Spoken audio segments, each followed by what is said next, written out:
Arte e Cultura Podcast. Esse é um podcast novo que está sendo instalado agora, neste momento, aqui no estado de Alagoas, em Maceió, para todo o Brasil. E ao meu lado está o Mineirinho de Maceió, que é quem vai comandar esse projeto. Mineirinho, que história é essa de Mineirinho de Maceió, meu amigo? Onde foi que você foi buscar? Ô, meu querido, nasci em Minas Gerais, fui criado no Nordeste, né? Fui criado em Maceió. Quando eu fui para o Rio de Janeiro trabalhar, me perguntaram, você é mineiro? Eu falei, eu sou mineiro, mas o Mineirinho, o artista, nasceu em Maceió. Opa! Então, a partir daí, fui com o Mineirinho de Maceió, com muito prazer e muita honra. Muito bom. E esse podcast, gente, ele tem pista longa, aguardem.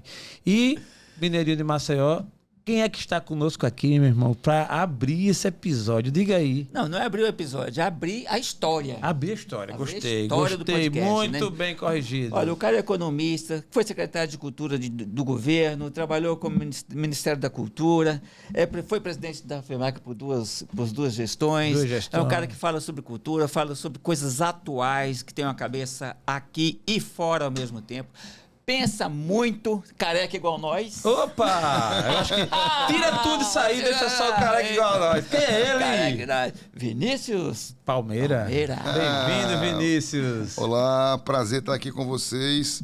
3 carecas com pensamento na cultura. Muito bom, Acho que é por isso que estamos careca, viu? Com certeza, rapaz, com já certeza. pensou? É uma área que deixa a gente careca. Então. Ainda mais se trabalhando lá durante muitos anos. Vinícius, Mas é um obrigado prazer. por estar aqui. Obrigado pelo Prazer convite. tê-lo aqui no Arte e Cultura Podcast. Não é por acaso, né? O seu histórico, a sua trajetória nessa área aí da cultura.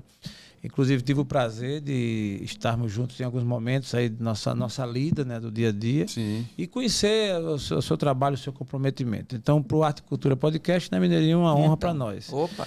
E a gente começa, vamos jogar aqui o elefante na mesa, né? Porque, assim, maravilha, a abertura até que eu gostei, né? Para ser o número 1.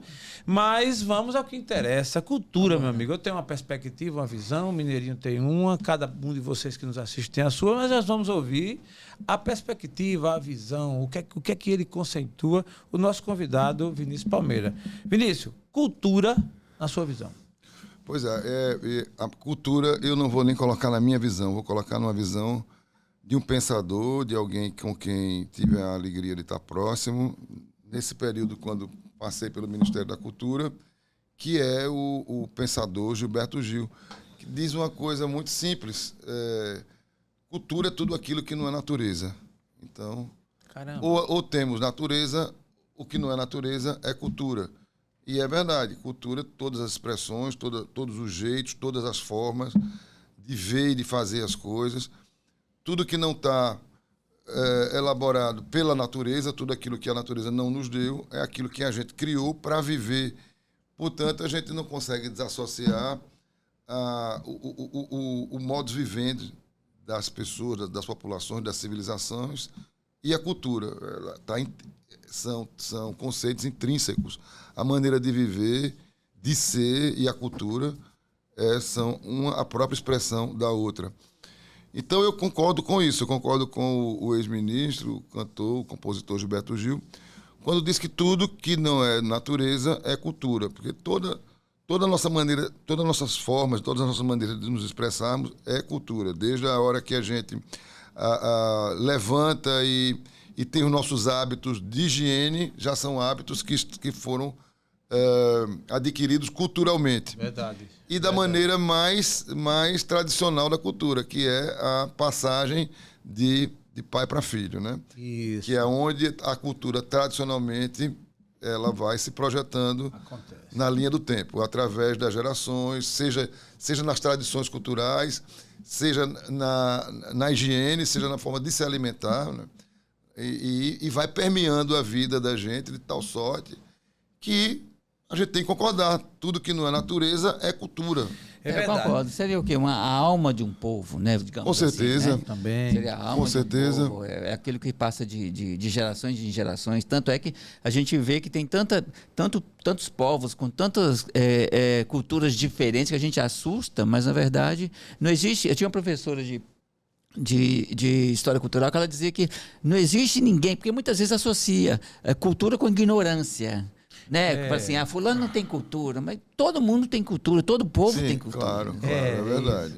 Seria falta de cultura. Falta de cultura. Isso é uma coisa que é praticamente impossível, porque se o jeito de ser é cultural, então todos nós temos alguma maneira de nos expressar, independente da classe social e do poder aquisitivo que cada um tem. Acho que a gente esbarra com esse conceito no dia a dia e nele a gente vai encontrar aquilo que o Brasil talvez tenha de mais rico, que é a chamada diversidade cultural. Verdade. Por tantas influências, por tantos povos, por uma formação plural e por ter assimilado os costumes, os jeitos de várias nações que nos compuseram, né? A gente hoje quebra um pouco o entendimento de que era negros, índios e brancos, mas muitas nações, muitos povos e suas cores, né? Muito então, é a nossa composição. A isso chamamos de diversidade cultural e comemoramos, porque o Brasil é campeão nesse item, né? Não existe em país nenhum no mundo tamanha diversidade quanto a nossa. É verdade. Não há incrível. o nosso caldeirão cultural, né? O nosso caldeirão multicultural. E é uma diferença enorme de um lugar. É uma diferença cultural muito grande, do sul para o norte, para o nordeste, para o centro-oeste. E a pessoa falar, fulano não tem cultura, é a maior prova de ignorância de quem está falando, porque não sabe quem, né? Sim, ou talvez o uso inadequado do termo, né?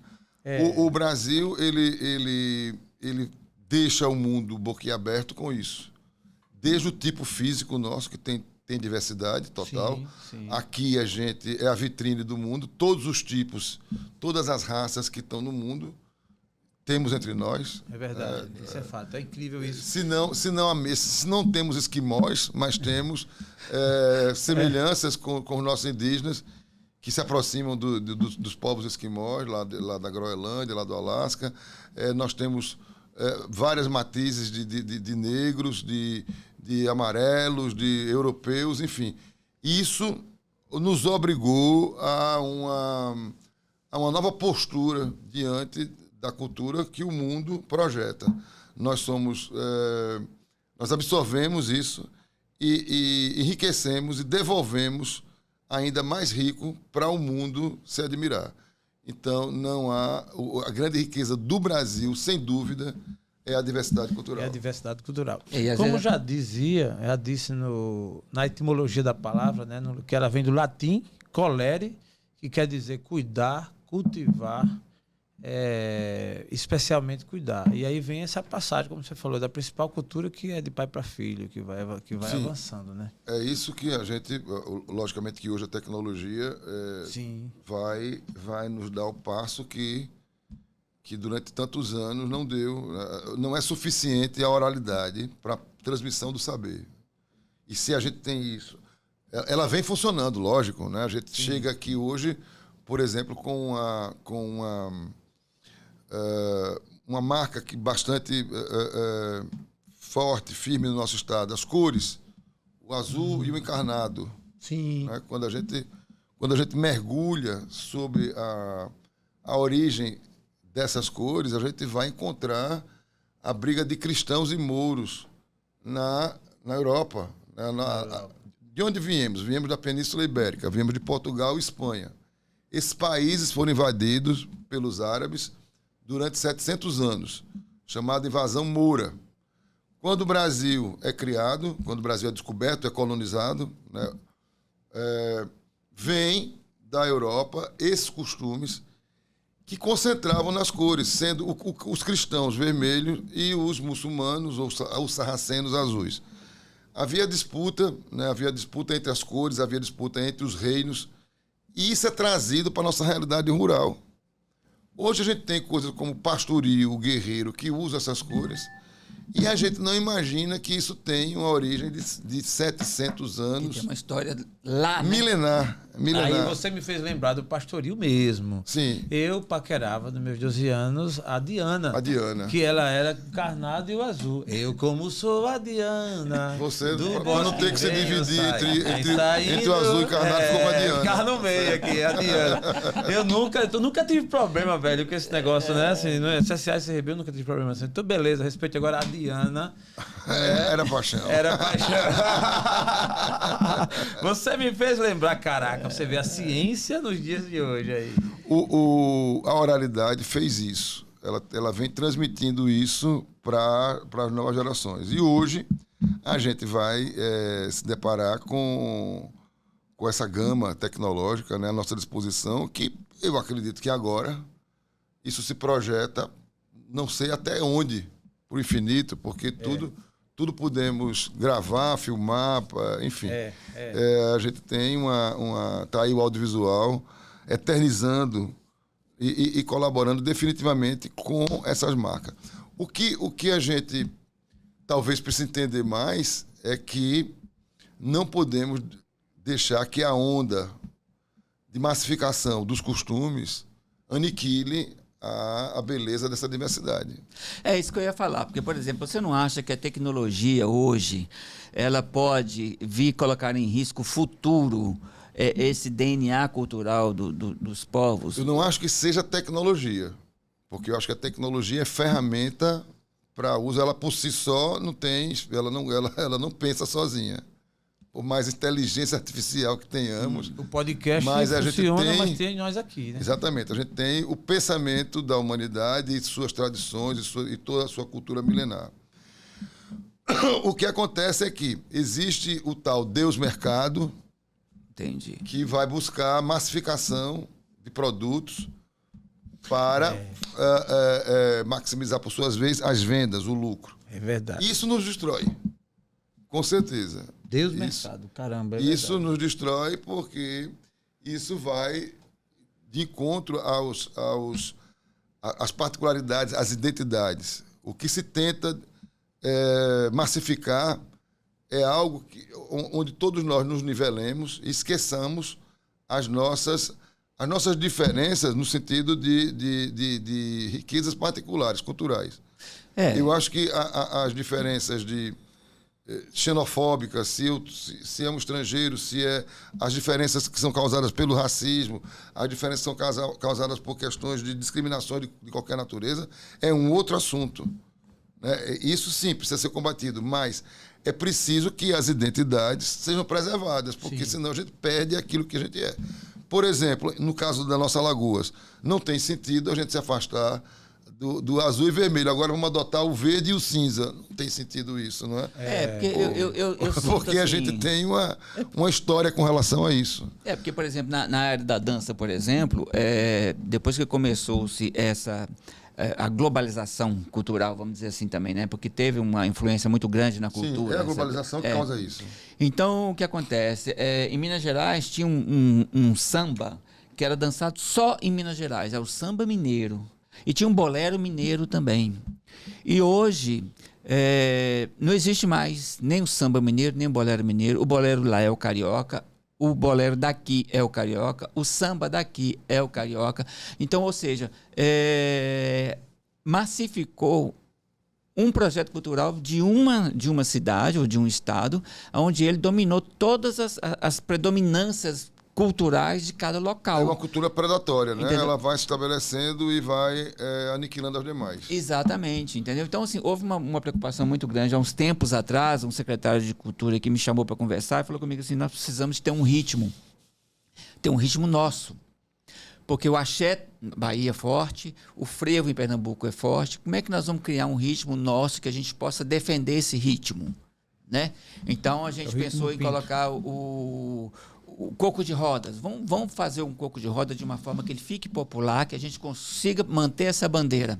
Nós não conseguimos. Mas surgiu a dança solta, que a dança solta nasceu aqui. Então, essa dança solta eu levei para o Brasil inteiro e foi muito bacana. Mas não a dança, foi o estilo de aula. Foi o estilo de aula que tomou conta de grande parte do país num certo momento. Né? Que o método conquistou. Né? Então, é por isso que ficou o Mineirinho de Maceió. Entendeu? Sim. E a dança solta nasceu aqui. Então, ou seja, a gente não conseguiu pegar um ritmo e falasse assim, esse ritmo é alagoano, mas a gente pegou um estilo, e esse estilo é alagoano. Então, é complicado isso, porque como o bolero em Minas Gerais acabou, o samba acabou, e agora só pega o... Será que não tem a preocupação de que... Você sabe que o nosso forró também acabou, né? Nosso forró dançado não se dança mais. A gente está dançando o forró mineiro hoje. Mineiro? É. Não, rapaz, forró universitário. Não, é o mineiro. Sabe, a meca do forró é considerada hoje Dunas de Itaúnas no Espírito Santo. Mas isso aí, me desculpe, isso aí é um produto imposto goela abaixo. Porque, por exemplo, não reconheço isso em hipótese nenhuma. Pois é, tem uma matéria na BBC que fala que a meca do forró não é a capital mundial do forró, não é mais Caruaru, não é mais Campina Grande. Olha, o forró já tentaram fazer miséria com o forró de todos os lados. A começar há poucos anos, acho que nos anos 90, que inventaram uma história que forró vinha da decorrência de for all, festa para todos. Provavelmente dos anos 50, com a ocupação americana no Rio Grande do Norte. Isso é um absurdo do tamanho do cão. Essa é a história. Porque forró é diminutivo da palavra forrobodó, um ritmo que é ligado ao samba, ao coco e aos ritmos de matriz africana, que se misturam com os caboclos na tapagem da casa junto com o coco e é uma forma reduzida de uso da palavra. Então jamais tem a ver com esse for all que os americanos, talvez eles na ignorância deles, entenderam isso dessa forma, mas nunca foi. O forró é eminentemente nordestino, está ligado às nossas raízes rurais, está ligado à sanfona, está ligado, sobretudo, ao trio, chamado trio nordestino, a sanfona, a zabumba e ao triângulo. Podem eletrificar, podem botar o que quiser. Essa matriz não se desmantelará. O forró, ele não é dançado quando ele não é estimulado. Porque nos São Joãos que fizemos aqui durante anos, a gente via aquele mar de gente dançando forró no Jaraguá. Por quê? Porque nós garantíamos e fomentávamos a base cultural alagoana. Nós temos uma associação de forrozeiros, por exemplo, que é o presidente Zé Lessa, tem cerca de 400 forrozeiros em todo o estado, zabumbeiro, triangueiro, e tem se apresentado quase que anualmente. Lógico que a gente está sob um enfrentamento comercial constante Sim, é isso que eu ia dizer. Com essas mídias todas com operando. As mídias todas, né? Para detonar. É como você falou, a matriz... Vejam, observem coisas como, por exemplo, hoje nós somos um país de shopping center. Né? Sim. Ele tem todas as capitais, em todas as grandes cidades, você tem um shopping center. Fecha o olho e faz de conta que você não sabe onde está.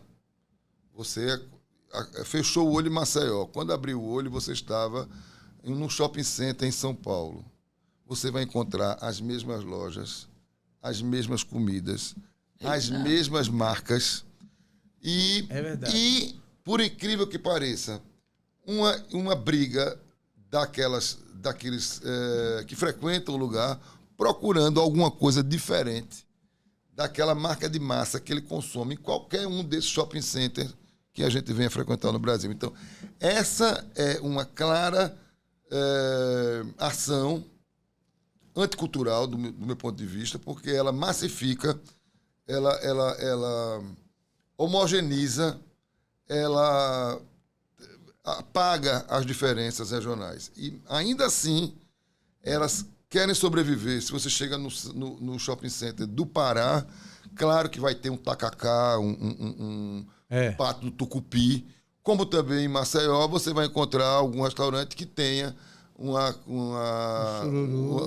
comida regional de macaxeira com sururu, tarará. Quer dizer, a gente mesmo diante de uma sanha violenta, capitalista, heavy metal do senhor, pesado, a gente reage, procurando o seu caminho, a sua identidade. Resistência. Então pode-se depreender que é necessário que essas identidades e que essas particularidades, que esses diferenciais sejam ressaltados, sejam reafirmados. Só para complementar, uma ação que a gente teve aqui no passado, infelizmente não estamos vendo, os folguedos na Orla. A gente criou um programa chamado... Natal dos Folguedos. Não, o Natal dos Folguedos foi específico para o Natal. Giro dos Folguedos. Giro dos Folguedos eram palcos distribuídos na Orla. Eu lembro disso. Com os folguedos se apresentando e girando de um para o outro, circulando para o outro. O que nós podemos observar? O turista, ele sabia que ele viria praia, que ele viria sol, mas ele não imaginava que ao sair da praia ou depois do almoço, ele ia se deparar com algo tão estranho, com chapéus, com catedrais, com igrejas, espelhos, com fitas coloridos, com o rebatimento do sol, aquilo tem uma exuberância impressionante. Aquilo, o que é isso? Mas isso é só daqui, eu nunca vi isso em lugar nenhum. Então, isso aí é aquilo que nos distingue, aquilo que nos deixa próprio e que nos difere do baiano, do pernambucano. Que nos deixa únicos, né? E nos deixa únicos, porque somos únicos. E cada um, de uma certa forma, também o é. Então, quer dizer, é de uma total estupidez quando as políticas e o capitalismo em si, ele busca o caminho da massificação, porque ele está tentando, sobretudo, aniquilar as identidades, aniquilar o jeito individual. Se você vai para a Rússia, você vai querer ver algo que você já ouviu falar, de Kizardos, da cultura russa, daquele tipo de dança.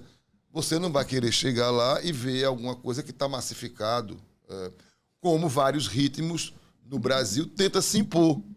Né? Você vai para a Espanha, o sertanejo hoje está na linha de frente do marketing,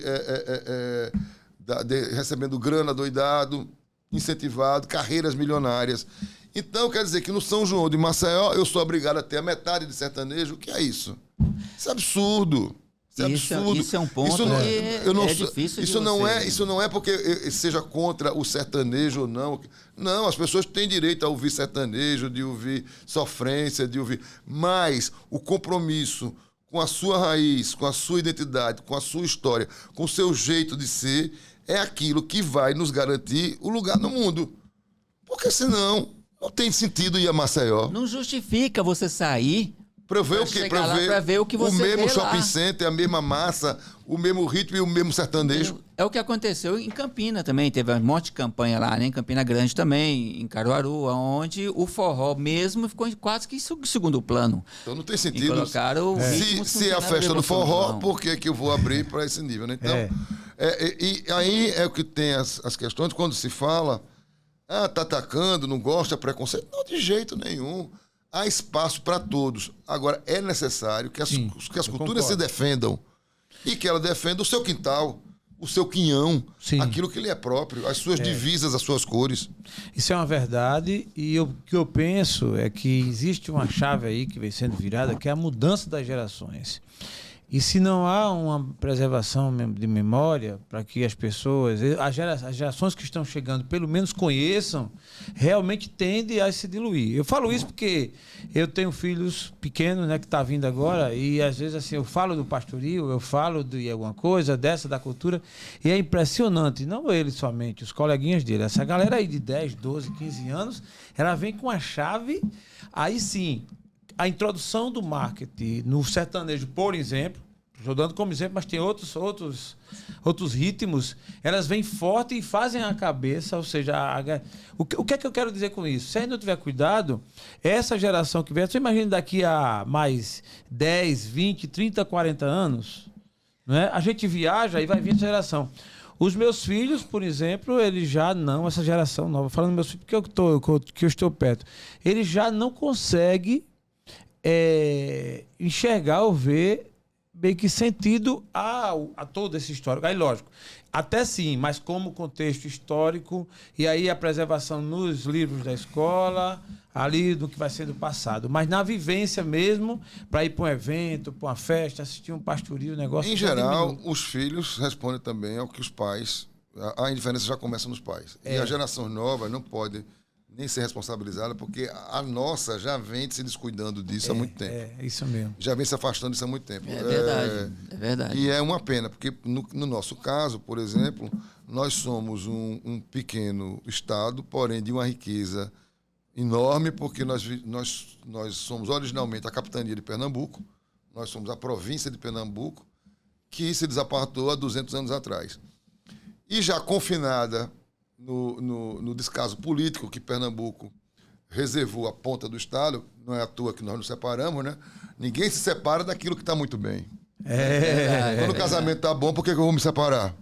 Ele vai longe. Mas se há conflito, foi o que aconteceu, nós preservamos muito as tradições concentradas no sul da província, que é a nossa Santa Marechal Deodoro, chamada de Santa Madalena da Lagoa do Sul.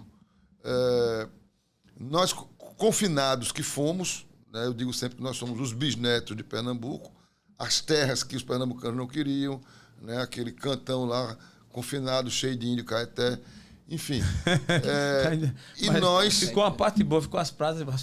Ficou. Meus amigos, eu falo que ficou a varanda de 200 quilômetros do litoral que eles não têm. Cara, exatamente. Com todo então, respeito... se pensou que fizeram mal, fizeram bem. E eu sou filhinho da mamãe. Aqui a gente tem um bloco chamado Filhinhos da Mamãe, que se refere a mamãe Pernambuco. Que massa, velho. Mamãe Pernambuco. Eu não sabia. Olha, cultural. Cultura. Eu não sabia disso. Arte, cultura, podcast também é cultura. Acabando cultura de saber sem mistura.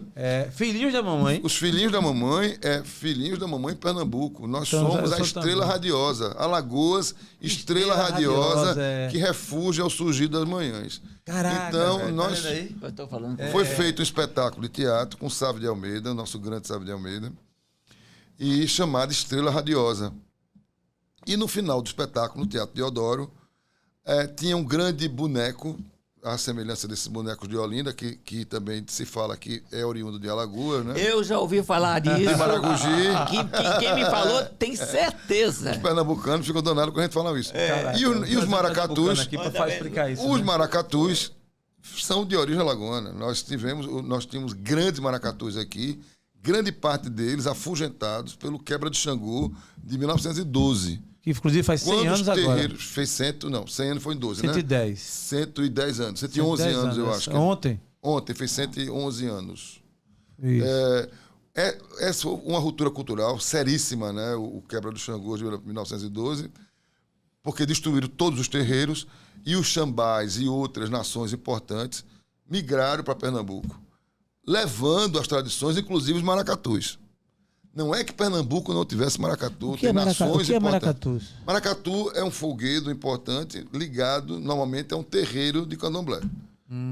Ele é uma tradição que nasce ali dos terreiros. Ele tem os personagens dele, a Catilina, ele é um folguedo que remonta à colonização, né? Tanto é que tem um senhor dentro de uma sombrinha, né, mostrando que tem uma certa nobreza, e dialoga com os negros de uma suposta senzala, em alegria e comemoração. Os maracatus migraram e sedimentaram a base cultural pernambucana, se afastando da nossa. Mas, ainda assim, mais de 30 denominações de folguedos são de tradições alagoanas. Hoje nós temos cerca de 17 tradições vivas. Né? Nós temos, quando eu falo de tradições vivas, estou mencionando aí os folguedos. Guerreiro, reizado, pastoril, chegança, e folguedos endêmicos. Né? Nós só temos alguns folguedos que só existem em Alagoas. Nega da Costa. Nega da Costa, só tem lá mesmo? Quebrangulo. Só tem Quebrangulo? Só tem Quebrangulo. Mané do Rosário. Não existe lugar no mundo. Porque é uma tradição. Mané do Rosário é um folguedo do Puxim, que está ligado à festa de São José. Você vê, né? A gente só tem num lugar no No Puxim, e não é nem no... Da Costa. Eles podem até ser reproduzidos, se quiserem, mas ele é endêmico daquele lugar. E temos outros também. Temos Cambindas, que é próprio lá de Porto de Pedras. E eu acho que aparece mais algumas outras coisas. O que eu quero dizer com isso é o seguinte: nós temos produção cultural própria, secular, e algumas milenares. Porque se você pegar uma cavalhada, que é uma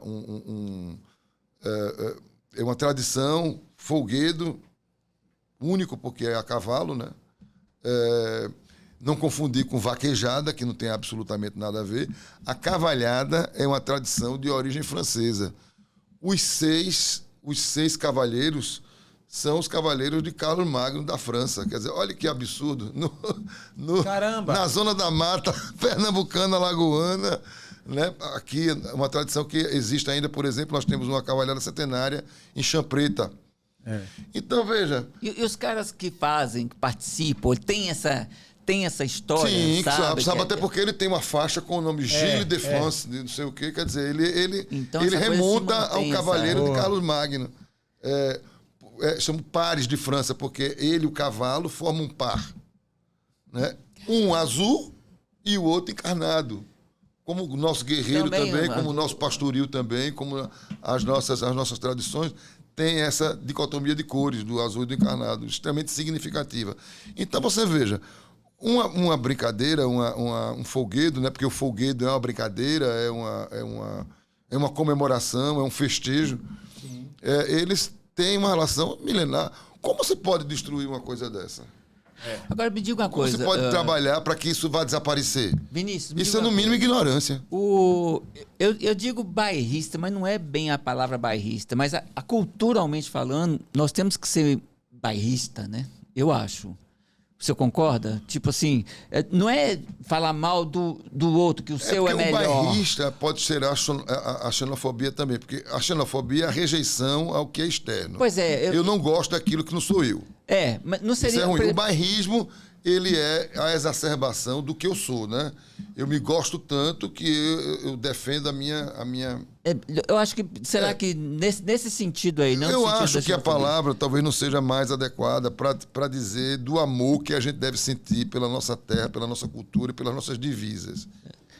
Talvez, ajuda aí, qual seria essa palavra? Eu não sei se bairrismo seria a palavra, mas eu acho que orgulho de se encontrar. Agora, para isso é preciso que as políticas e que o Estado e quem tem responsabilidade sobre essas questões fomentem, né? Operem no sentido delas. Porque eu tenho amigos baianos que são chatos. Cada 5 frases, porque é na Bahia. O Pernambuco também. Porque é na Bahia. Pernambuco também. E o cara vai dar uma entrevista e fala, aí Bahia. Pernambuco é a mesma coisa, entendeu? Sim, tradicionalmente. E eu sinto uma falta disso aqui em Alagoas, assim, porque mineiro também tem essa coisa. Tanto é que muitos artistas que nem são mineiros se intitulam mineiros. Mas individualmente nós somos. Alagoano, você tem orgulho das suas tradições, você tem orgulho da sua terra, você tem orgulho do seu território. Talvez a gente faça menos barulho e talvez a gente tenha pouco acompanhamento de políticas nesse sentido. É verdade. De políticas afirmativas. É porque a cultura ela é fomentada pelo nível de economia também, né? Obviamente que a origem, a matriz em si, ela vai ser sempre. Mas quando você tem um investimento, quando você tem uma manutenção disso aí, a memória ela é repassada e isso fortalece, né? Então, se você pegar o pé da letra mesmo, assim, a questão dos outros estados, eles tiveram também mais oportunidades, enfim. Será? Aproveitaram mais. Eu penso que sim. Porque Parintins é tão pequeno e é uma loucura aquilo ali, entendeu? Ali é um grande exemplo de fomento de algo cultura, criado, né? ali. Aquilo ali é surpreendente. E olha, ainda digo mais. Para chegar lá tem ela ainda não tem Parintins que inspirou escolas de samba, porque as pessoas chegam em Parintins e dizem assim: porque me lembra a escola de samba. Desculpe. A escola de samba que lembra Parintins. O pessoal de Parintins foram pegar os carros alegóricos no exatamente, Rio de Janeiro. porque o Parintins, que eu tive a honra de estar lá, fui levado numa ocasião, acho que ainda estando na gestão, e que inspirou a gente para fazer os festejos de 200 anos. 200 anos de Maceió, a gente usou um elemento cenográfico aéreo. Vanesca Pimentel. Isso, como Você precisamos ser aqui, viu, Vanesca? Isso, uma boa pedida. A Vanesca Pimentel, uma atriz do Teatro Alagoano, veio na performance de Nossa Senhora dos Prazeres. Né? Desceu, a igreja desceu do céu por um guindaste, e foi uma equipe que eu trouxe de Parintins, na ocasião com Mirna Porto, e que tinha uma relação muito estreita com Parintins, tem uma relação muito estreita com Parintins, e trouxe comigo uma equipe que montou aquele elemento cenográfico, que foi de grande beleza, né? A catedral, foi uma reprodução da Catedral de Maceió com a Santa Viva dentro. E ela veio descendo de um guindaste, né, na festa dos 200 anos, o piso soltou e ela se transforma de Nossa Senhora dos Prazeres no Iemanjá, já dentro da canoa, saindo da igreja. Né? Massa, foi um elemento, foi muito bonito, de muita emoção. Esse tipo de coisa é a obrigação de gestores, de produtores, de artistas enveredarem. A gente precisa encantar a terra com os próprios elementos dela. E nós temos isso de montão. É que existe, por uma provocação, principalmente dessa movimentação de mercado, um olhar, do meu ponto de vista, exacerbado com o que é de fora. Sim. Quando a gente tem talento daqui dentro. Eu já mostrei, por exemplo, em São Joões, nosso, que nós temos forrozeiro em Alagoas, que a gente não precisa contratar ninguém de fora. Eu não estou sendo xenofóbico. Os de fora são muito bem-vindos. E juntos conosco faz um grande espetáculo.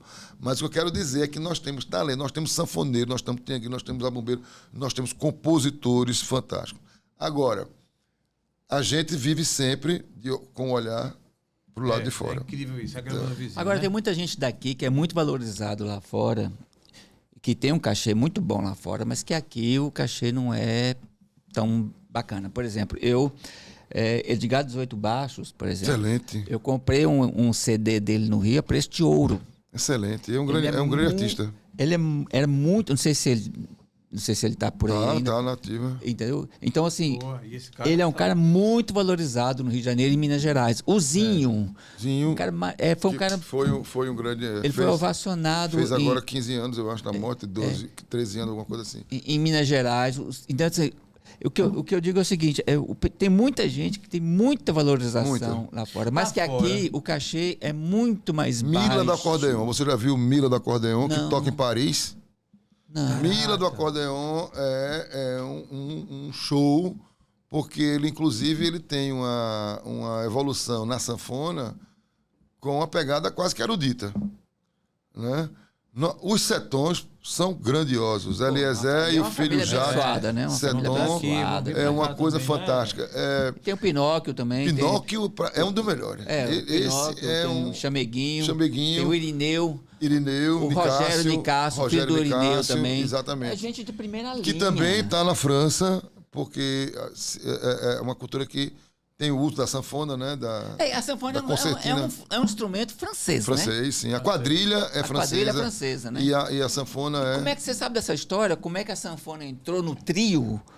Porque é um instrumento francês, quer dizer... Nós temos, nas nossas tradições, uma parte delas é de matriz africana, né? Principalmente aquelas que estão ligadas aos cultos de matriz africana, como é o caso de baianas, o próprio maracatu, né? Mas uma outra parte das tradições são de origem europeia, que é o caso do pastoril e da quadrilha. A quadrilha é francesa e ela era uma espécie de deboche à dança do minueto, que a aristocracia francesa dançava, né, mineirinho? Isso é muito bom demais. O povo tirando onda da fricotagem francesa nos salões. É coisa popular mesmo. Então a Navatou. Tirar a onda com a cara desses bestões. A quadrilha, no meu entendimento, eu não sou um douto nisso, mas eu entendo que ela é uma espécie de caricatura do minueto, né? Pela sua formação. Sendo que os passos eram rebuscados no salão E o povo, ao contrário, levantava a saia e dançava, e virava, e girava. Que doideira, né? E com toda a espontaneidade do povo. É o povo tirando onda com a aristocracia. E faz aquilo. E você vê que hoje ela tem uma série de contradições. Hoje os puristas não aceitam a quadrilha, a velocidade que ela tomou. Ela se virou uma ópera, na verdade. Né? A quadrilha mudou. É quase que elitizou de novo. Então ela volta, de uma certa forma, à origem, sem perder ganhando em velocidade, né? Porque os passos são mais velozes. Eu acho que são exigências de época. E acho que faz parte também de uma certa evolução. O coco de roda, o nosso coco de roda, que eu acho que se deteriora de uma certa forma, porque a quadrilha ela não tinha passos estabelecidos como o coco de roda tem. Né? O coco de roda tem variações no chamado tropé. Tem um tropé. De maneira de pisar. Né?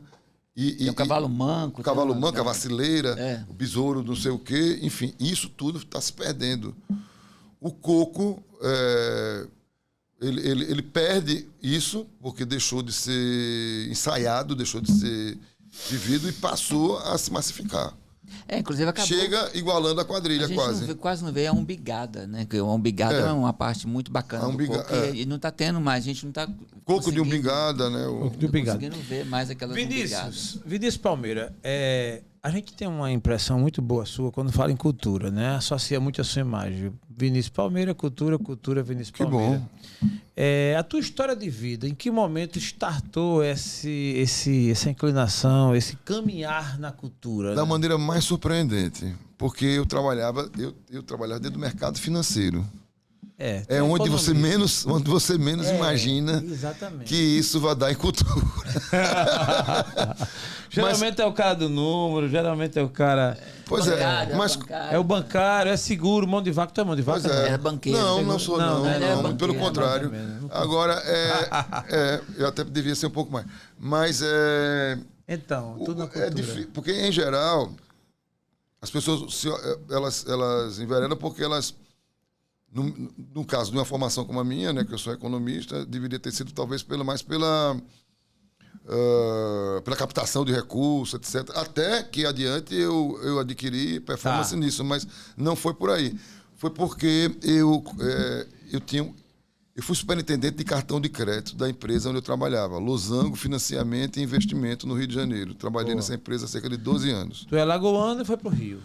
Eu fiz uma formação no Rio, fui para o Rio para fazer uma formação de planejamento governamental, no que eu me especializei.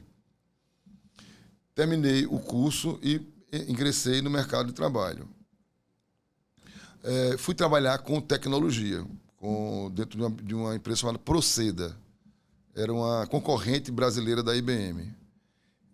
Essa empresa me levou, por uma série de contatos, para uma empresa de planejamento e de investimento a Losango. Só que eu fui organizar uma coisa que se chamava OIM, Organização e Método, que é aquilo que possibilitou que a tecnologia chegasse. Né? A gente teve que organizar a casa para os computadores chegarem nos anos 90. Isso. Então, eu fui levado para dirigir o cartão de crédito da empresa. E é um produto, ainda é hoje, mas naquele momento era algo que surgia com mais força, com massificação. Sim, novidade. E o marketing da empresa entendeu que era necessário fazer cultura com os grandes clientes. Shows. Caramba, que onda. Para fomentar a venda. Aí vai e coloca Vinícius Palmeira. Eu estava na chefia da coisa, do desenvolvimento de produto, né, de cartão de crédito. Então, passamos a produzir espetáculos para redes de lojistas. Então, eu comecei a trabalhar com produção cultural. E aí não parei mais, porque logo que eu saí da empresa, eu já fui... Eu tive um restaurante que eu já entrei com cultura, que era o diferencial dele, no Rio de Janeiro. E adiante, quando eu vim para cá, eu já entrei na produção cultural direto.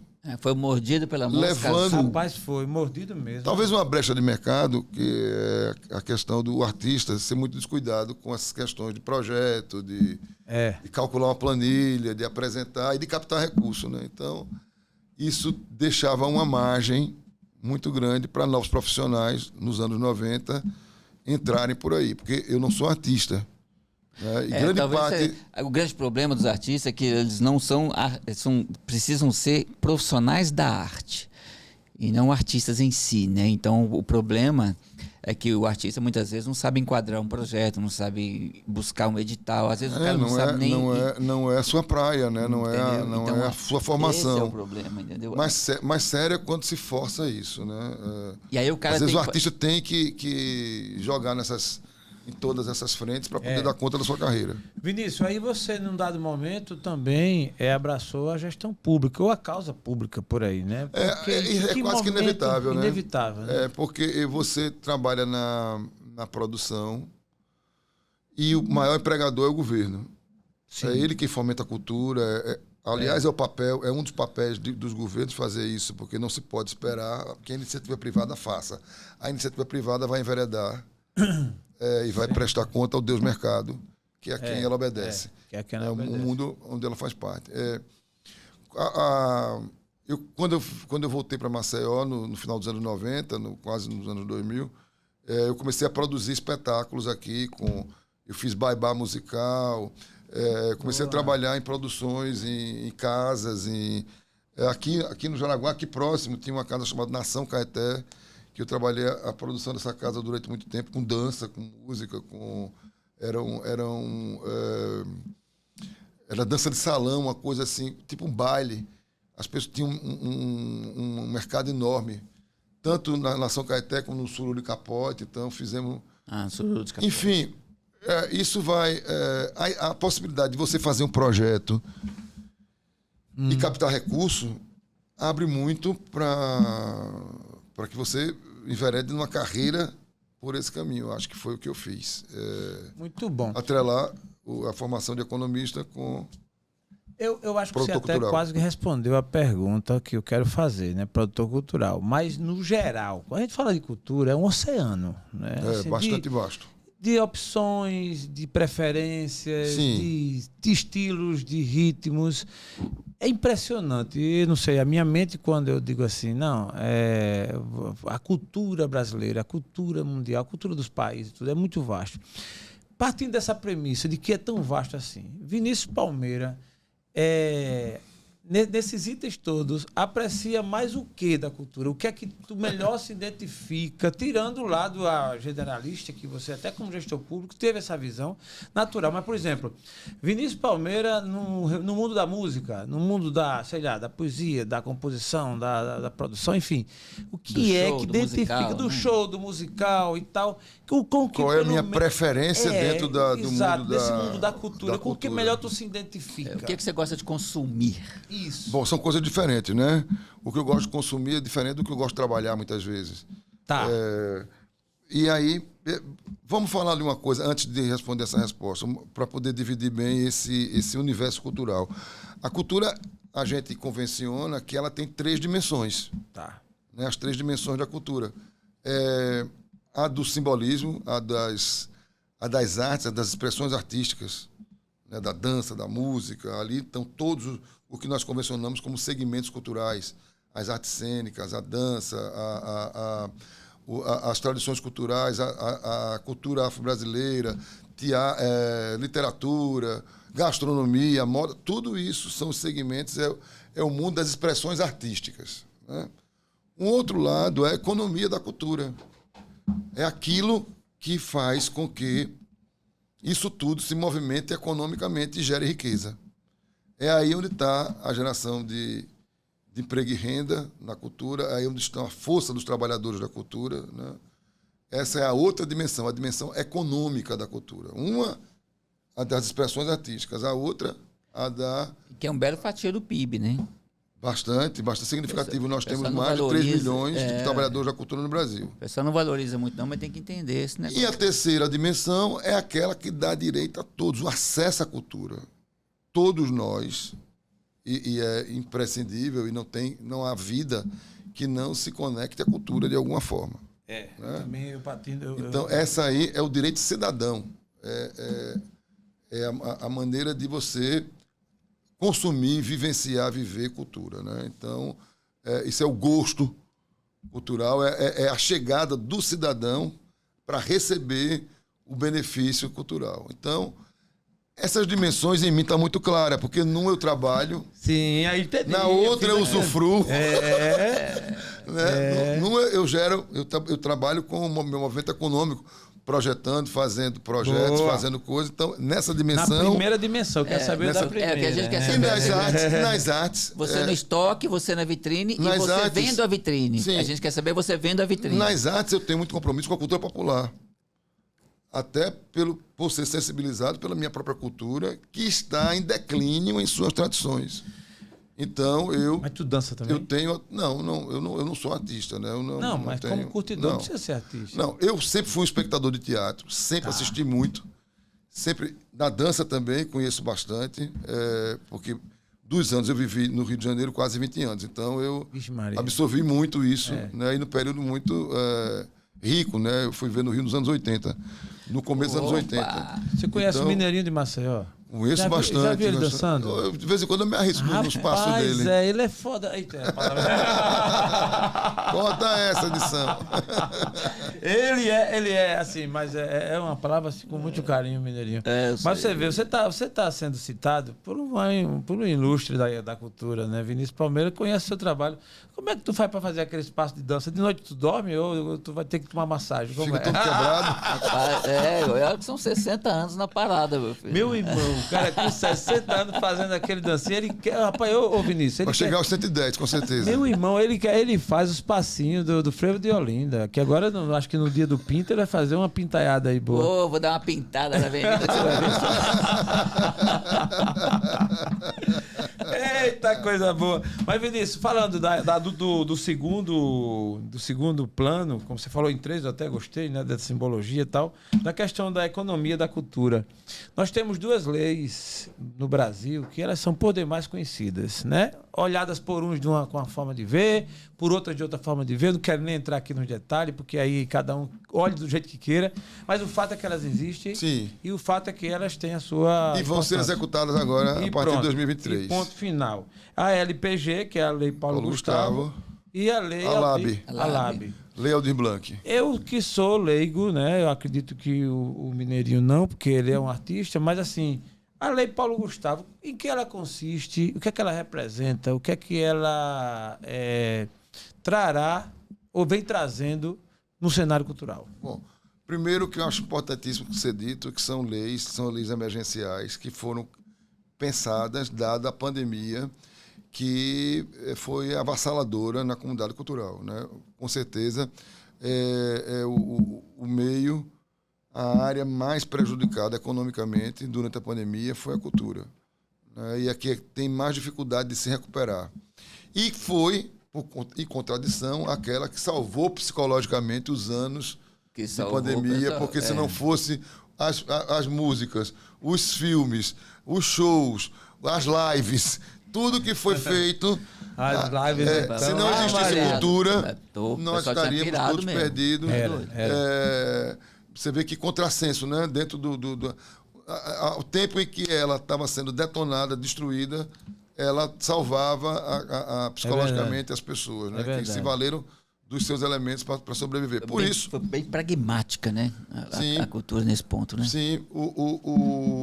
Houve uma movimentação fantástica em torno da primeira lei, que é a Lei Aldir Blanc, né? Com a morte dele logo no primeiro ano da pandemia. Grande compositor, querido, amado de todos nós, Aldir Blanc. E Benito da Silva, junto com Jandira Fegali, soltam essa lei emergencial. E diga-se de passagem, Aldir Blanc, primeiro Aldir Blanc, né? A Aldir Blanc, ela vai trazer recursos oriundos das apostas feitas na Caixa Econômica. As pessoas pensam que o recurso vem indistintamente dos cofres públicos Sim, é um recurso público, mas não onera orçamento da União. Não foi tirado da União. Não foi tirado nem de área nenhuma. Nem foi tirado do orçamento público, que já está comprometido, mas sim de elementos de financiamento da cultura que estavam contingenciados durante anos, como, por exemplo, os recursos que são retirados. Cada aposta que cada brasileiro faz na loteria da Caixa Econômica, na nossa lotérica aí, famosa, vai um pinguinho ali de centavo para o recolhimento do imposto. Esse recolhimento, feito há anos, não vinha sendo repassado para a cultura. Os vários ministros, de várias, não só do PSDB, do PT, enfim, durante esse longo período, negaram esse recurso à cultura, que se contingenciou e que formou um bolo de bilhões. E que continua gerando, porque a loteria, tivemos recorde agora, né? De loteria. Amanhã é 135. Então, vocês imaginam. Inclusive, eu digo, Mega-Sena. quem não gosta, eu digo, se eu ficar milionário por coisa, vai ser difícil, porque eu nunca jogo. Mas quando eu me lembro que, ao fazer uma aposta, eu vou estar contribuindo com o Caixa da Cultura Nacional, aí dá vontade de jogar. Dá vontade, né? Menino, então, jogou eu vou jogar. É algo então, que... Pô, se tu ganhar, menino, tu vai fazer o ato cultural, se tu ganhar? Não, aí nós vamos trazer pra cá o ganhador do Prêmio Nobel. Meu filho, aí nós vamos botar pra quebrar. E a gente contrata Vinícius Palmeira pra fazer consultoria do ato cultura. Nesse caso, eu vou fazer o contra-rega do Prêmio Nobel. Vinícius, a gente compra teu passe. Tu larga todos esses contratos que tu fica viajando o Brasil todo. Me lascando, pegando de avião a Buzum, para atender o município na Bahia. Aqui para fazer o trabalho pro arte, né? Arte e Cultura, comandado por Mineirinho de Maceió. Fechado? Fechadíssimo. Que massa. Pois essa lei, ela já teve sua primeira performance. Por exemplo, aqui no nosso estado, nós tivemos uma execução da parte da Secretaria de Estado da Cultura, em mais de 30 milhões. E na Fundação Municipal, ainda foi no último ano de gestão, com cerca de 8 milhões e meio de recursos, distribuído a todos os segmentos da cultura. Esse dinheiro ele foi usado para reconhecer artistas. Tiveram editais, por exemplo, que dizia: diga que você é artista, que você vai receber entre 5 a 8 mil reais. Reconheceu o mestre da cultura popular, cerca de 112 mestres da cultura popular em Maceió recebeu recurso. Pôde bancar espaços culturais que estavam parados durante a pandemia, com aluguéis, com manutenção, enfim, cobriu uma pauta e botou comida na panela do trabalhador da cultura que passava necessidade no período. Ela foi uma lei de salvaguarda enorme da economia cultural do país. E essa foi a lei Aldir Blanc, que agora virá na sua segunda edição e permanecerá durante 5 anos, prevista entre os anos de 23, 24, 25, 26 e 27. É isso que eu ia perguntar. É uma lei constante agora? Ela tem um período. São né? 5 anos. 5 anos. Acredita-se que desses 5 anos, como ela é da natureza de mais de 3 bilhões, ela vai poder alavancar definitivamente a cultura no Brasil. Para um leigo, separando uma e outra, a Paulo Gustavo e a Aldir Blanc, qual a diferença? Então, a Paulo Gustavo é uma lei também de emergência cultural que utiliza recursos oriundos da tributação das mídias eletrônicas voltadas para o audiovisual, para o cinema. Tá. Quando a gente fala audiovisual, o cinema restringe mais, porque o audiovisual ainda é mais amplo, né, do que o próprio cinema em si. O podcast aqui entraria no audiovisual, né? No audiovisual. Aqui estamos no ato de audiovisual, que é o podcast. Vamos esperar essa lei, meu filho. E ela já está chegando. Não esperem, já devem começar. Os projetos aí para a gente entrar com esse negócio aqui. Todos os municípios brasileiros recebem um pedaço da fatia. No caso da lei Paulo Gustavo, ela vai receber recursos da Codecine, que é um tributo taxado em tudo quanto é mídia que a gente tem acesso. Quando você vê uma TV, quando você liga do celular, uma ligação no celular, quando você abre um vídeo, quando você baixa qualquer coisa na internet, pinga uma graninha lá que vai para a Codecine e que forma um grande bolo de recursos. Tanto é que os recursos da Paulo Gustavo, ela ainda chega a ser maior do que a da Aldir Blanc. Acho que meio bilhão a mais, 4 bilhões e meio. Caramba. Então, para vocês terem ideia, o Ministério da Cultura, que agora retoma a sua estrutura e que se tornou ainda mais como é que eu posso dizer, mais estruturado, né? Ele volta melhor, do meu ponto de vista. Sim. O Ministério ele volta com... Ele não parou naquilo que ele estava. Ele deu passo ainda adiante. Com mais diretorias, com uma departamentalização mais eficiente. E com 7 bilhões. 7 bilhões e meio, 3 bilhões e meio da Lei Aldir Blanc, mais 4 bilhões da Lei Paulo Gustavo. Destinada em 60% ou 67% do recurso ao audiovisual. Era então, essa a minha pergunta. O que fará? Paulo Gustavo, audiovisual e Aldir Blanc? Todos os segmentos. Inclusive o audiovisual. Tá. Beleza. Tá claro, agora tá claro. Mas a Paulo Gustavo, ela é mais específica, porque ela tem o objetivo de fomentar o audiovisual em todo o país, em todas as regiões, indiscriminadamente. Nossa pequena Lagoa da Canoa receberá recurso da lei Paulo Gustavo, do mesmo jeito que Maceió receberá e que o governo do estado também receberá. Mas será no mesmo esquema, por exemplo, se não utilizar o recurso, ele retorna? Sim. Ou no caso aqui, não há risco nenhum desse recurso não chegar na ponta? Não. Nenhum. Nenhum, né? Porque, inclusive, já se efetivou. A Lei Aldir Blanc, quando ela entra em ação, ela efetiva alguma coisa que já vinha sendo programada há muito tempo, chamado Sistema Nacional de Cultura. O que é isso? É uma grande pactuação dos 3 entes federados, União, Estado, Município, e todas as instituições de gestão da cultura e ainda da sociedade civil organizada. O pacto se dá entre os três poderes, né?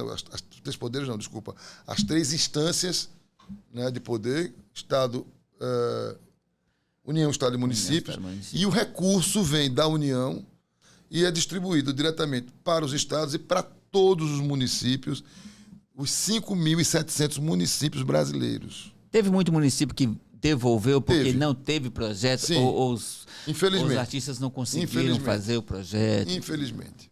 Pena, né? Infelizmente tem isso.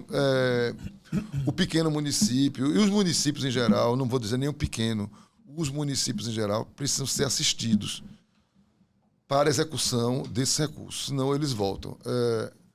Nós estamos extremamente preocupados com a Lei Paulo Gustavo. Por quê? Porque a Lei Paulo Gustavo se destina a recursos para, como eu disse, o audiovisual. E o padrão de distribuição de recursos para os municípios, eles não vão permitir grandes voos. Explicando melhor, como o recurso é dividido de acordo com a população dos municípios, ele traz um pouco essa distorção, porque ele continua concentrando recursos nos grandes municípios. Então, São Paulo receberá... Uma fatia, né? Fatia boa. Receberá bilhões, porque, para você ter ideia, Pernambuco recebe algo em torno de 100 milhões. Alagoas recebe algo em torno de 70 milhões. Você imagine o que é 70 milhões para fazer, trocando em miúdo, cinema. E quando eu digo cinema, curtas, médias, longas, cineclubes, que é um conceito novo, que as pessoas ainda não absorveram, capacitação em cinema, festivais, enfim, é uma gama de possibilidades que a gente tem que responder com competência. Então, eu pessoalmente levei uma discussão agora com o Ministério empossado, tive com o secretário executivo, que é o Márcio Tavares, e com as novas lideranças do Ministério da Cultura, que vão coordenar o Sistema Nacional de Cultura, a articulação e a governança, enfim. todos preocupados, porque a gente sabe que a gente tem os níveis de execução no nível do município muito baixo, né? Profissionais ainda muito limitados, pouca capacitação. Então, essa lei, a LPG, a Lei Paulo Gustavo, em seu conjunto, eu não digo... eu quero fazer a distinção entre os grandes centros, Rio, São Paulo, Belo Horizonte, até Maceió. Maceió receberá recursos que poderá fazer longas-metragens, que poderá fazer médias-metragens, séries, poderá fazer festivais, enfim. Mas o pequeno município, não. A mediana dos municípios, não. Um município expressivo, nosso Penedo, por exemplo, receberá R$600 mil. Com R$600 mil você não pode fazer um filme. Tá dependendo, você não faz nenhum bom festival, né? Não. Mas o recurso permite fazer curtas-metragens. Permite que as pessoas sejam capacitadas para aprender a filmar e aprender a editar um filme. A Lei Paulo Gustavo deflagrará no país muitas capacitações, muitos cursos. O país e os fóruns de audiovisual, eles têm que se arregimentar para dar conta disso. Né? Para você ter ideia, aqui em Alagoas, num exame, porque existe uma planilha mostrando a distribuição desses recursos. Município a município. Se quiser, eu abro aqui uma e mostro a vocês. Município a município, quanto vai ganhar? Só que ali, dentro do valor, já está carimbado aonde se gastar. Exemplo. Vou dar um exemplo com um município que vem receber R$500 mil. Um município que nunca recebeu absolutamente nada para cinema, receber R$500 mil, o que ele pode fazer com isso? Ele pode fazer um longa-metragem? Não, ele não pode. Um longa-metragem com menos de R$1 milhão não se faz. É impossível. Cinema, apesar de toda a tecnologia e de toda a facilidade de fazer de se fazer hoje, de se produzir, para se fazer um filme, você requer recursos, porque você requer muita gente trabalhando, Sim. muito equipamento. Cada cena custa tem um custo. Sim. Se você vai filmar numa praia, enquadrar, se entrar um pipoqueiro, se passou uma coisa, aquilo tudo tem custo. Tem cachê, tem a gasolina do carro que chegou até ali, enfim, tem todos os insumos de produção. Então, o que é que a Paulo Gustavo vai poder fazer no Brasil afora? Uma vez que os recursos são limitados. Ela vai poder fazer, sobretudo, curtas-metragens, que possibilitará ao município contar a sua história. Dizer o que é das suas tradições, do que ele faz, das suas paisagens. Um curta se presta a isso. Né? Vai poder capacitar cursos para que os munícipes, para que as pessoas dali criem o gosto por filmar, por capturar imagens para o cinema. Então, ela é um facilitador de algo que adiante a gente vai ver com muito mais resultado. Eu sou favorável nesse aspecto, partindo da premissa de alargar a visão de mundo, porque... Com certeza. Olha, é incrível. Quando você fala de viagens, você vai para qualquer um outro país, conhecer qualquer outra cultura. Hoje em dia, com o audiovisual... você é possibilitado você se antecipar. Não tem limite. Não tem limite. Não tem limite. Eu fui para Nova York a primeira vez e eu ficava assim, sem imaginar como seria. E eu lembro que eu comecei a ver os youtubers, né, a galera fazendo tudo, e você começa meio que a antecipar. Então, você chega numa cidade pequena que recebe 500 mil, por exemplo, que em tese é um valor pequeno para o propósito. E essas são cidades em torno de 200 de 100 mil pessoas. Sim, com certeza. As cidades que recebem 500 mil, elas são cidades que têm em torno de 80, 100 mil habitantes, como Penedo. São Sebastião da vida, olha aí quanto é que São Sebastião vai receber. Muito menos. Muito menos. Né? As cidades menores vão receber, se não me engano, Pindoba, que é uma das menores, exemplo, 50 mil reais. 50 mil reais. Sim, mas com 50 mil reais ela vai poder fazer... Podcast. Ela pode fazer um podcast, ela pode fazer... Anota aí para você quando ela for pode lá, fazer curtas. Aí a gente vai lá dar consultoria. As contas estão bem claras. Você tem percentuais. Se você recebe 50 mil, tanto por cento você tem que investir na produção, tanto por cento na formação, tanto por cento no incremento com festivais ou um conceito novo que eu acho muito importante, que são os cineclubes. Na nossa consultoria, que nós estamos trabalhando... Sim, cineclube. Nós estamos trabalhando com diversos municípios e queremos trabalhar em rede, porque é muito importante você trabalhar em rede, que você tem uma ação sinérgica bem mais configurada. Nós estamos propagandeando o cineclube. O cineclube é um conceito onde uma instituição sem fins lucrativos, uma associação de bairro, uma paróquia, um clube de uma determinada região vai receber, ele vai ter que concorrer, ele vai ter que dizer, eu quero receber um kit que tem uma tela, um projetor de cinema, caixas e microfone, e um computador que vai fazer a operação. A instituição, vamos imaginar, a Associação de Moradores do Pontal da Barra, que eu quero tanto bem, eles podem concorrer a um cineclube, eles ganham esse equipamento, mas eles têm um compromisso de exibir um filme por semana. E o mais importante, discutir o conteúdo do filme. Então, isso é forte. Isso qualquer instituição pode se candidatar? Ou só qualquer instituição sem fins lucrativos. De associação de bairro? Você não pode ser uma instituição que vá ganhar dinheiro com aquilo. Sim, entendi. Por quê? Qual é o objetivo disso? É desenvolver o gosto pelo cinema. Sobretudo. Qualquer instituição que não cobre ingresso para aquilo ou qualquer... Não pode cobrar ingresso, não pode. É uma ação. Mas, por exemplo, uma escola. Ela uma escola, perfeito. Uma escola particular? Não.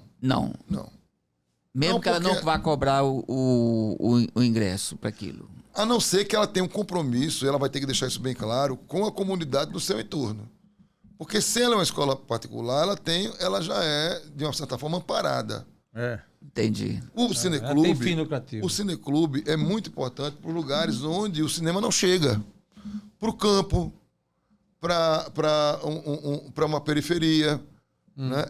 O cineclube ele vai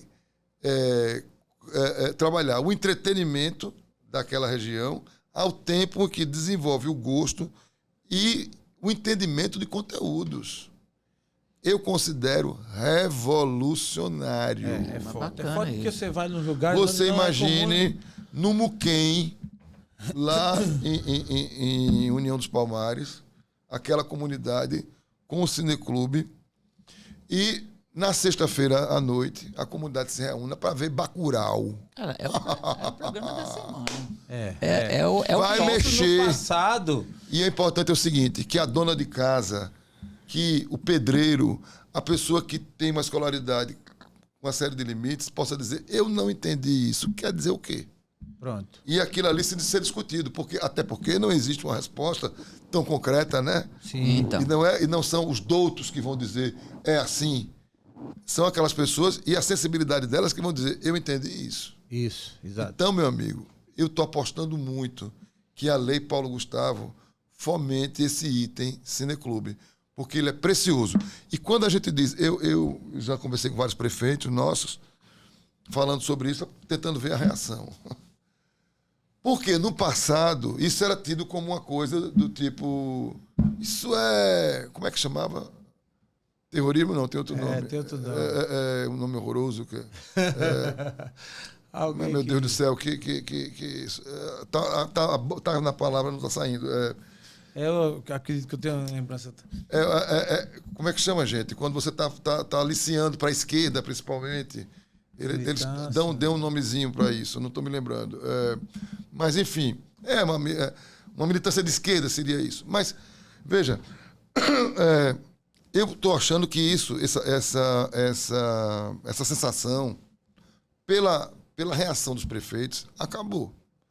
Eu estou achando que, de uma certa forma, as pessoas estão preferindo que os seus cidadãos evoluam. Que vire definitivamente cidadãos. Eu acho que ainda de forma muito lenta, mas isso é inevitável. Porque o acesso à informação... Cada vez maior. Cada vez maior. Então, existe um troço chamado comparativo. As pessoas comparam. E comparam de forma espontânea. Então, não é porque eu chego dizendo que isso aqui é o melhor que o cara vai dizer, não, mas tem isso aqui também. O cara vai dizer, não, mas essa aqui tá cheia, tá mais pesada, essa aqui tá mais maneira, não, eu prefiro essa. E aí vai.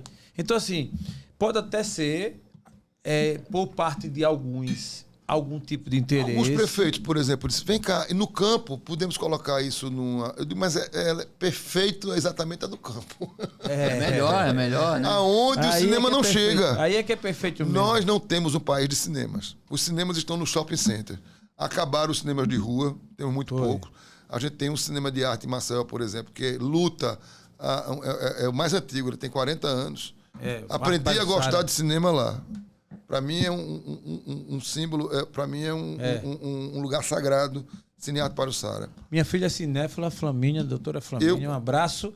E ela, inclusive, curte, ela é uma defensora da sobrevivência do Cine Arte Pajuçara. Nos 8 anos que fiquei na gestão, fiz o que pude em captação de emenda e com esforço enorme ao lado de Marcão Sampaio para poder manter o Arte Pajuçara, ele continua. Então, a lei, voltando à lei Paulo Gustavo, ela vai poder, inclusive, fomentar salas de cinema, onde existe. Ela pode trabalhar para que para reformas, para que a sala cresça, para que, enfim, os danos causados ainda pela pandemia, porque isso é uma lei emergencial, se presta ainda nesse viés. E, então, a Lei Paulo Gustavo beneficiará, fazendo um resumo disso, no cinema, no audiovisual, em todas as suas áreas, mas na grande parte dos municípios, na produção de curtas, na capacitação para que as pessoas possam enfrentar uma câmera, e a câmera hoje ideal é o celular. Tem 4K, né? Tem muito celular que filma em 4K celular, também. Para curtas. Tem um 5G. Para curtas, a gente entende que é a grande máquina, e depois a edição em computador para gerar filme. Vinícius, a Lei Rouanet, a gente falou das duas, mas eu não posso deixar, né? Porque essas são emergenciais, né? Exato. Mas a Lei Rouanet está viva, como é que ela está? Como é que ela é a partir de agora? Ela vai... A Lei Rouanet, coitada, ela levou uma pisa das mais absurdas do mundo. Foi uma das coisas que a ignorância bolsominiana lidou muito mal. Porque atacou algo que é de total... É tão estúpido as coisas que disseram, que os artistas se enriquecem com a Lei Rouanet. Isso é um absurdo, do absurdo, absurdo. Quer dizer, isso é o atestado de ignorância carimbado, assinado e registrado em cartório. Porque os recursos da Lei Rouanet, quem define são as empresas privadas. A Lei Rouanet não serve para a coisa pública. Eu passei 8 anos aqui no município como secretário, jamais usei a Lei Rouanet para fomentar as políticas de governo, porque ela não se presta a isso. A Lei Rouanet é retirada do lucro das empresas, isso é verdade, um percentual ínfimo, merdíssimo, porque deveria ser muito maior, né? E é dirigido pelas empresas para o que elas escolherem a fomentar. Então, se tem alguma bandidagem, começa nas empresas. Até porque... Cabe ao Ministério o quê? Pegar um projeto que vem de um produtor e que normalmente aponta para onde vai captar. Vou captar das empresas XYZ. Passa por um comitê que aprova, diligencia ou reprova aquele projeto. Então, foi uma das fake news mais estúpidas, porque demonizou não os sai artistas. do cofre público, De jeito sai nenhum. do cofre das empresas. O cofre público, uma coisa que os tributaristas não aceitam que se diga, mas ele faz a renúncia fiscal. Porque ele deixa de receber. De qualquer forma, o governo não é que ele banque, ele deixa de receber aquele valor. Ele abre mão do tributo que receberia porque ele está entendendo que aquilo ali é um projeto cultural que merece fomento. Que foi direcionado pela empresa que se... Então, a empresa diz eu dou ou não. Tecnicamente... Se você é um empresário e eu tenho um projeto, vamos supor que eu fiz um projeto de cultura popular para incentivar aqui os folguedos em Alagoas. E eu fui até você, empresário, e disse, olha, eu tenho aqui, isso foi aprovado no Ministério da Cultura, o meu projeto é para que ele se apresentem o ano todo. E você pega, em vez de você pagar o lucro sobre o seu o imposto sobre o seu lucro, você vai dar uma parcela daquilo para o meu projeto. Agora me diga, amigo, isso enriquece quem e aonde, pelo amor de Deus? E quais foram os artistas realmente que enriqueceram com isso? Bom, agora há processos no ar com relação a grandes grupos, que eu não vou nem Lógico. dizer aqui o nome para poder não criar mais confusão, mas... Disseram recentemente, abre aspas, que a Cláudia Raia ganhou 1 milhão aí já com a lei atual. Procede? Não, Então, não acredito jamais. Fecha aspas. Até porque, no caso de artistas como ela, Não precisaria nem da precisa lei da Rouanet. lei. Não precisa, amigo, porque olha, o trabalho que essa pobrezinha vai ter para chegar ao recurso via lei é tão grande que os patrocinadores dela direto já dão conta. Artistas consagrados, pessoas que têm, não precisam desse tipo de incentivo. O grande problema é o seguinte, que a Lei Rouanet, eu acho que ela deveria ser um pouquinho mais democrática em termos de crivo. Entendeu? Mas pelo visto, porque, por exemplo, eu acho que é porque o pequeno artista, talvez não consegue chegar. Ele não consegue chegar. Eu nunca tentei. Exatamente, no empresário. Porque você pode mandar, qualquer um pode mandar um projeto para o Ministério da Cultura e lá tem um cronograma Sim. que vai do julgamento até o Ministério dá uma chancela. Você pode... Agora vai captar. Isso, passa pelo crivo do Ministério, mas acontece o seguinte, porque, por exemplo, esses grandes artistas, eles têm o acesso à Lei Rouanet, mas eles têm aquele produtor específico que ele sabe enquadrar o projeto dele nas exigências. E ele tem carteira de clientes, de grandes empresas, etc. Exatamente. Aqui em Alagoas, por exemplo, é um problema sério captar em Lei Rouanet. Não, até porque tem muita grande empresa aqui que a verba vem para a cultura e volta para a matriz por falta de projetos. Nós não temos um parque industrial que faça valer a Lei Rouanet. Como assim? Qualquer empresa tem um lucro, o imposto do lucro era... Você paga 1 milhão de imposto, você tira 2% disso. Quais são as empresas nossas que pagam 1 milhão de imposto? Nós temos umas duas. A gente tem uma minoria. E outra coisa, nós temos, além do parque medíocre, nós temos o parque industrial, né, principalmente, empresarial em geral, nós temos uma isenção enorme. Todas as usinas têm isenção de imposto. Já não pode mais ter isenção de fiscal para a cultura. Lá, né? Em outras palavras, não tem terreno para os artistas aqui ser subsidiados. Captar via Lei Rouanet, muito pouco. Muito pouco. E nenhum produtor se arrisca a passar, talvez, pela Via Crucis, que é um projeto aprovado, que é um projeto que passa por muita coisa, leva 3 meses a 6. É uma dor de cabeça para você fazer. Sim, porque o país inteiro concorre dentro do mesmo pedaço. Muito complexo. O seu projeto tem que ter competência, porque ele tem que ser competitivo. Tem uma comissão. Isso você contrata Vinícius Palmeira. E tem outro problema. Não adianta só. Contrata Vinícius Palmeira. Eu não consigo, não, porque se eu for aprovado a Lei Rouanet, o cara vai falar assim: ó, tá aqui o projeto do Mineirinho, foi aprovado a Lei Rouanet e captar. Esse aqui é do Falabella. Qual dos dois você quer aprovar? Aí o cara vai dizer, Falabella. O cara vai falar, não, Mineirinho, porra. Aqui é Falabella. Pela Lei Rouanet, não dá conta das demandas do país. Aí o incentivo das leis estaduais, municipais, a necessidade de leis estaduais e municipais é muito grande. E todos os outros programas nacionais que captam para a cultura. Além de uma coisa preciosa, que nós usamos talvez pouco, que são as emendas parlamentares, né? Nós temos aqui, no caso de Alagoas, nós temos mais de 100 milhões em emendas parlamentares. Logicamente que isso aqui não pode ser destinado todo para a cultura, mas a gente tem condições de captar mais para a cultura. Posso falar isso de cadeira, com modéstia à parte, fui um grande captador de emendas parlamentares no período que tive aqui, para fazer face a uma série de demandas nossas. Projetos como, por exemplo, o aniversário da cidade. Não fosse emenda parlamentar do deputado Paulão, nós não teríamos feito. E que era oposição na época, né? Então, ou seja, a cultura consegue unir a oposição e a situação. Isso depende do gestor. Entendi. No caso, o gestor da época, que era Rui Palmeira, nunca teve nenhum problema de um parlamentar de outro partido aportar para a cultura, como ele aportou, né? E os louros para Paulão, que realmente um grande incentivador, né? Com ele captamos coisas preciosas.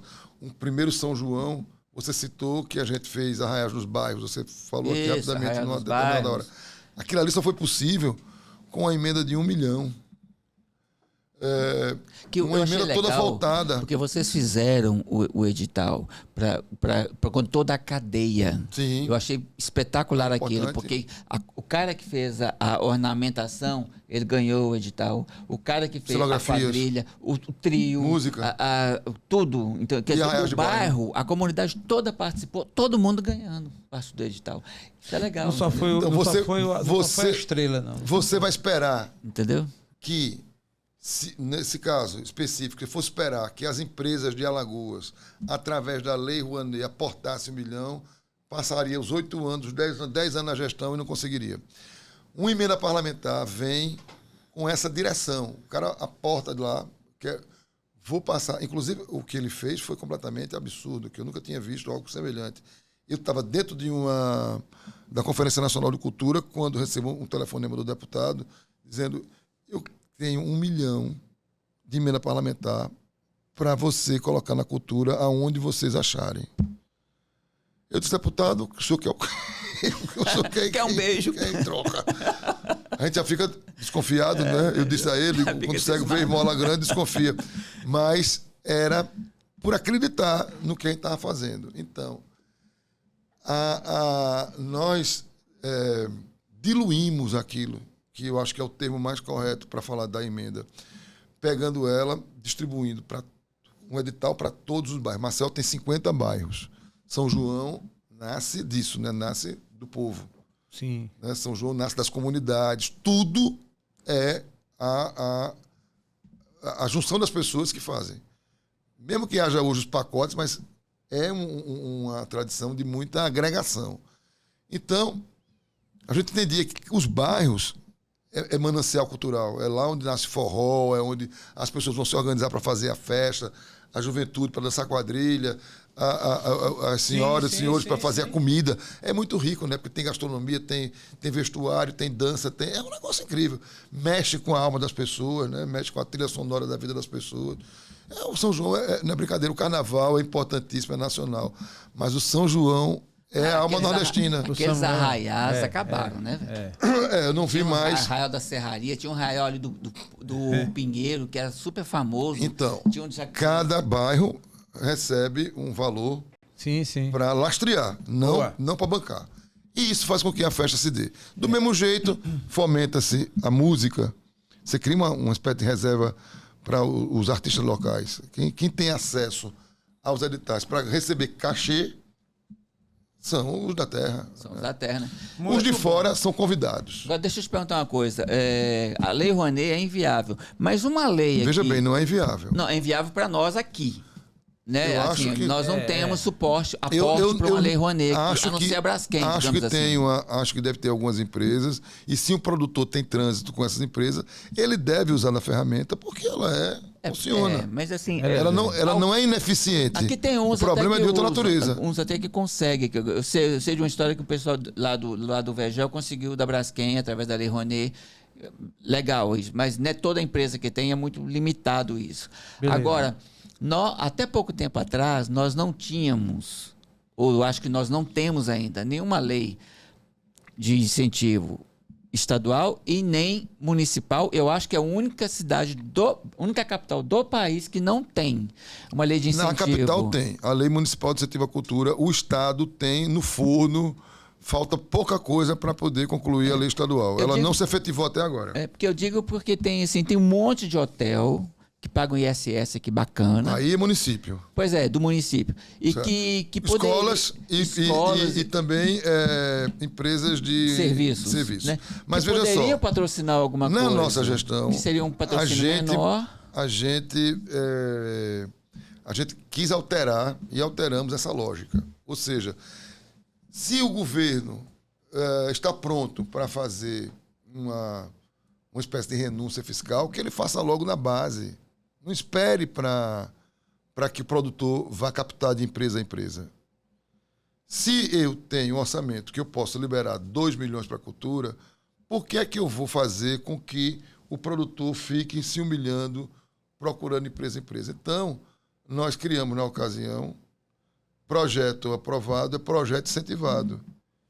Então, o que a gente entendeu é que o município deva, sim, dispensar uma parte do orçamento para a lei de incentivo à cultura, sem necessidade de captação. Eu abro o meu orçamento, destino aquele valor e recebo os projetos no edital. Já seria direto na fonte. Passando. Né? Por quê? Porque nós não somos mercado para isso, Mineirinho. Nós ainda somos uma terra onde a cultura tem um limite muito grande na cabeça, principalmente do empresariado. Né? Ainda tem aquela mentalidade que é uma área de eventos, de festinha. Entendi. E hoje a gente não entende mais isso de forma nenhuma, apesar de que a festinha e o evento mobiliza economicamente a cidade. Né? Quando você bota um São João ou um carnaval, você gera riqueza. A gente ouviu várias vezes, estando na gestão, que obrigado por esse edital, porque botou comida na panela da minha família. Então, quando você fomenta com grana, São João, Carnaval, quando você solta editais, você está aquecendo economicamente aquele mercado. Não tenha dúvida. Né? O São João, quanto mais incentivo você botar nele, mais ele tem resposta. Inclusive no mercado, no comércio da nossa cidade. Sim. Eu não tenho dúvida que a economia ela é fortalecida quando a cultura é aquecida. Com certeza. Isso aí não Tire o carnaval de Pernambuco ou de Salvador para você ver o baque econômico. Aliás, teve agora na pandemia. Isso, exatamente. Né? Caruaru na pandemia, enfim. E aí, assim, da fome. Eu penso que a cultura ela é algo real e que existe, existiu e vai existir. Agora, o que alguém faz, pode querer fazer com ela, que é outro assunto, né? Se faz bom uso ou não, Sim. Se acredita ou não, e se entende aquilo como útil ou não, é outra história, né? Sim. Então, assim, mas a cultura está engessada, está enraizada vem das nossas raízes, como a gente já colocou aqui, de cada região. Quem viaja o mundo afora, né, que o diga, né, a nossa conhecida que partiu agora, que conheceu 100 países, a Glória Maria, né? Imagina uma pessoa que conheceu 100 países no mundo, o quanto ela conheceu de cultura, saboreou a diversidade cultural do mundo. Saboreou a diversidade cultural do mundo. Eu, particularmente, como hoje um comunicador ativo, né, que nós estamos nessa, eu tiro o chapéu e reverencio e tenho a convicção de que a cultura ela existe e existirá e ponto final. Se alguém faz uso de uma forma ou de outra, ou entenda, aí é outro detalhe que aí é particular de cada um faz a sua vida. Agora, é fato. Daí vem a importância de quem acredita e sabe potencializar, levar adiante, porque, como você colocou, o audiovisual, a informação repassada depois de gravada, ela é uma forma de você levar adiante a cultura, levar adiante o conhecimento. As histórias, né? Hoje em dia, o famoso storytelling, as histórias elas são repassadas. Quem não ouviu aqui uma história do seu bisavô? Eu conheci meu bisavô e conheci meu avô. E aí veio passando. E essas histórias elas formam a cultura. Mas, Vinícius, Mineirinho, eu estou muito feliz aqui. Olha só, quando o negócio é bom, diz que né, passa rápido, que a gente nem sente, né? Estamos a mais de 1h30, é isso mesmo, Léo? Nossa Senhora. Por aí, né, de gravação e... Fala muita besteira, vai ter que ser triado bastante. Não. Aqui a gente não edita nada. Viu? Você, acho que você foi, além do cara da cultura, foi um economista aqui também. Você deu uma aula. Tu é professor também? Já deu aula já? Assim, olha, eu trabalho com muita capacitação, mas não sou professor de sala de aula, não. Assim, fala pro o prefeito daquela cidade que a gente conhece, entendeu? Que é para ele te contratar. O que você faz com as prefeituras? Que tem muito prefeito que não... Você quer que o Vinícius faça um pitch, né? Qual é a sua parada com as prefeituras? A sua assessoria? Seríssima. Estou saindo aqui agora para uma reunião onde será discutido, estou atrasado inclusive, meu Deus do céu. Perdoa o rapaz, aqui ele está em uma missão. Nós estamos aqui. Ele está trabalhando. Ele está, inclusive, esse trabalho aqui, ele vai ser replicado para milhares de pessoas. Agora mesmo vai ser praticado. Há uma preocupação muito grande com os municípios na execução da Paulo Gustavo. A lei Aldir Blanc, ela apanharam muito, mas, de uma certa forma, os segmentos culturais têm uma certa intimidade com as comunidades, principalmente cultura popular e música, né? Os segmentos mais corriqueiros. Agora, o cinema preocupa. Porque o audiovisual ele demanda alta tecnologia e capacitação. Então, é algo que o Brasil ainda não experimentou. Ainda sofre muito. Mas a gente, nesse país, passa a terceira e vai andando, né? Não esquece a primeira e a segunda. É um negócio de louco. Então, a gente espera que essa loucura esteja aberta para entrarmos com tudo. Porque o grande terror é a devolução de recursos. A incapacidade de execução. Isso é que é algo bastante neurótico, né? Na cabeça de todos nós, gestores, de produtores culturais. Mas os caminhos simples também devem ser usados. Então,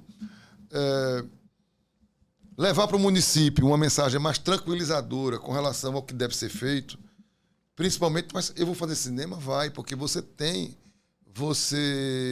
Por que é que sua cidade se chama Minador do Negrão? Isso deve ter uma história, não tem? Com certeza. Por que é que a sua cidade se chama Coité do Noia? Né? O que é um coité? Isso dá cinema. Por que Noia? Né? Eu quero o nome do cara, Porque provavelmente, o cidade... Coité, que é um formato de... Enfim, meu amigo Coité. a pano para manga. Piaçabuçu, por quê? Ainda mais num município que encontra o São Francisco com o mar. Esse aí. O cenário, a fotografia tá perfeita. Tirou uma foto, já é cinema. Um amanhecer no nosso Mar Vermelho. Um pôr do sol em Mar Vermelho. Dá cinema? Dá. Então, nós temos conteúdo para o cinema, não tenho dúvida disso.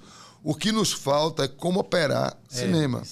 Isso aí a gente pode ensinar. E aí que entra, ou seja, o prefeito que tiver dificuldade de enquadrar as leis que estão vindo aí, a lei de Blanc, a lei Paulo Gustavo, contacta com Vinícius Palmeira. Eu não preciso que é o cara que vai... um marketing desse gratuito. Ajeitar. Não, porque é cultura e a gente está aqui para isso, entendeu? Ele não é muito bom de rede social, não, entendeu? Mas ele é bom na prática, ele faz acontecer. Mas o telefone dele funciona bem.